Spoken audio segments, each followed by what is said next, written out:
পচা সোদা একটা ও জানে তো সাইফুল যে এটা এরকম হইবে।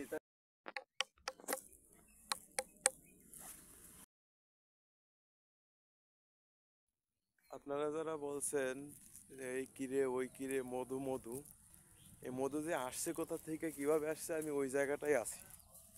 আমি যদি দেখাই আপনাদেরকে যে আমি কোন জায়গায় আছি, এটা হলো আমাদের পাশের গ্রামের বা পাশের থানা বললে চলে। পাশের থানায় এরকম একটা তরমুজ ক্ষেত আছে, মোটামুটি ভালোই আকারে। আমি ব্যাক সাইড দিয়ে দেখাই, এই যে তরমুজ হয়ে আছে, কতটুকু একটা লতা। এই লতাটায় দেখেন কত সুন্দর আল্লাহর সৃষ্টি, আল্লাহর সৃষ্টি কত অপরূপ, কিভাবে নিখুঁতভাবে একটা তরমুজটা তৈরি করা হয়েছে। ভিতরে পুরাটা পানি, কিন্তু একটা চিকন একটা লতা। আলহামদুলিল্লাহ কত বড় বড় তরমুজ হয়ে পড়ে রয়েছে, মনে হয় কি মানুষ ফালাই রাখছে, কিন্তু এরকমটাই হয়ে থাকে। আপনারা যারা ওই কিরে তরমুজ মধু বা অনেক বিষয় দিয়ে বলছেন, তারা জানেন না যে কিভাবে গাছটা আসছে। অনেকেই জানেন না, যারা জানেন আলহামদুলিল্লাহ, যারা না জানেন তাদের জন্য এই গাছটা হলো এরকম। এই যে গাছ, এটা হলো তরমুজ গাছ। হ্যাঁ, আর লতার মাঝখানে কত বড় বড় তরমুজ হয়ে থাকে, বিশাল এরিয়ায় তরমুজ আলহামদুলিল্লাহ।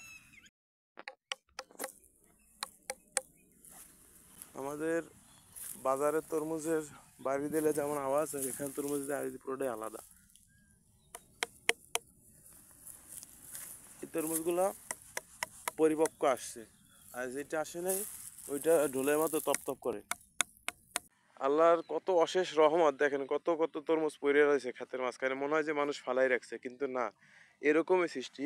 ছোট একটা লতার মাঝখানে এত বড় বড় তরমুজ, পুরোটাই পানি ভরা। হইতে পারতো অন্য কিছু, কিন্তু আল্লাহর রহমতে কি সুন্দরভাবে তৈরি করছেন আল্লাহ। আপনারা যারা তরমুজ ক্ষেত দেখেন নাই, তরমুজের গাছ দেখেন নাই, তারাই দেখেন। এই যে এটা হলো তরমুজ গাছ, এটা তরমুজ গাছ। আর তরমুজ দেখেন কত শত শত তরমুজ পড়ে রয়েছে ক্ষেতের মাঝে। এরকমটাই হয় আলহামদুলিল্লাহ। আমি আসছি, নিজের চোখে দেখলাম, আগেও দেখছি, যদিও আপনাদের সাথে নিয়ে দেখলাম। আমি যেহেতু কৃষকের সন্তান, আমার গায়ে কৃষকের রক্ত। যদি কেউ আইসা থাকেন বরিশালের দিকে, তাইলে দেখতে পারবেন বরিশালের দিকটা তরমুজ একটু ভালো হয়, ফলনটা ভালো আসে। আর এই যে বরিশালের ভিতরে যে আমাদের পাশের থানায় আর কি একটা ক্ষেত আছে, ওই ক্ষেত্রে ভিজিট করতে আসছি। আরও অনেক ক্ষেত আছে যেটি চরের মাঝখানে, এটি যাওয়া সম্ভব না আমার পক্ষে অন্তত। এই হলো তরমুজ গাছ। আর তরমুজ দেখেন হাজার হাজার তরমুজ পড়ে রয়েছে।